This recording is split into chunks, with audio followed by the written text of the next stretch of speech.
सुदीप जी, आज जो बजट पेश हुआ है, क्या कहेंगे आप? चंपाई सोरेन जी ने कहा है कि ये खोखला बजट है, ऊपर से देखने बड़ा लग रहा है, दिशाहीन भी है।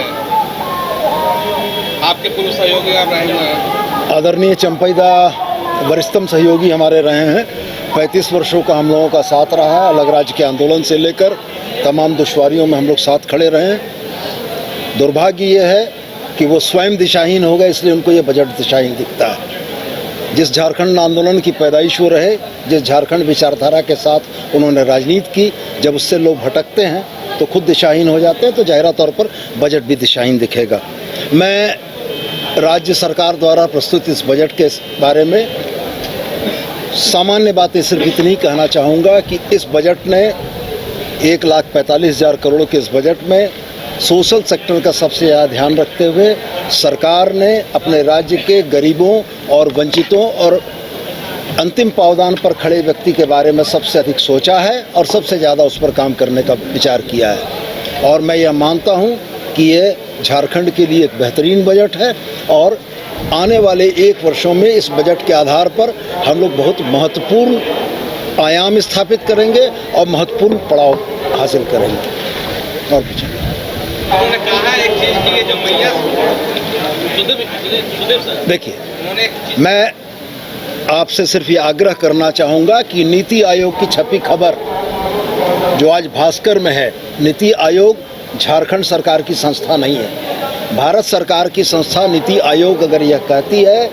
कि झारखंड अपने वित्तीय सुप्रबंधन के चलते विकसित राज्यों को पछाड़कर चौथे स्थान पर पहुंचा है, तो निश्चित रूप से यह झारखंड सरकार के लिए एक बड़ी उपलब्धि है कि हमने अपने वित्तीय घाटे को कम किया। हमने ऋण को लेने की प्रवृत्तियां जो राज्यों की हैं, उन प्रवृत्तियों से बाहर निकलकर राज्य के लिए एक बेहतर वित्तीय माहौल बनाने का प्रयास किया।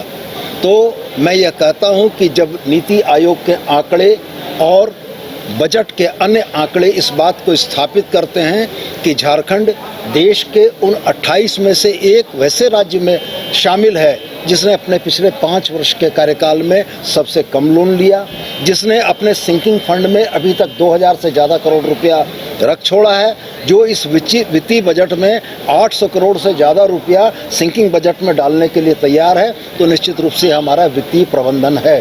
आपके अपने विभाग को कितना संतुष्ट है सोनू जी? आपके पास चाहे पर्यटन है या फिर बाकी खेल है, युवा कार्य है, शिक्षा है, नगर विकास है, तो आप किस रूप में अपने विभाग के हिसाब से, पर्यटन में तो बड़ा रोजगार का आयाम भी दिखता है। बिल्कुल। सरकार के गठन के उपरांत इन 3 महीनों में जो कार्यसूची और कार्य योजनाएं हम लोगों ने बनाई हैं, उसके आलोक में जो बजट हमको अभी मिला है वो मेरे ख्याल से बहुत काफ़ी है। और जिन योजनाओं के लिए, जिन कार्यसूचियों के लिए, जिन कार्य योजनाओं के लिए हमें अतिरिक्त मद की आवश्यकता होगी, हमारे पास जुलाई माह का सप्लीमेंट्री है। निश्चित रूप से हम अपने ज़रूरी खर्चों को लेकर सदन के पटल पर जाएंगे और मुझको उम्मीद है कि पर्यटन, चूँकि माननीय मुख्यमंत्री के लिए भी बहुत महत्वपूर्ण है, राज्य की जनता के लिए बहुत महत्वपूर्ण है और ख़ास करके झारखंड राज्य के लिए बहुत महत्वपूर्ण है, तो बजट की कमी कहीं नहीं होने जा रही है।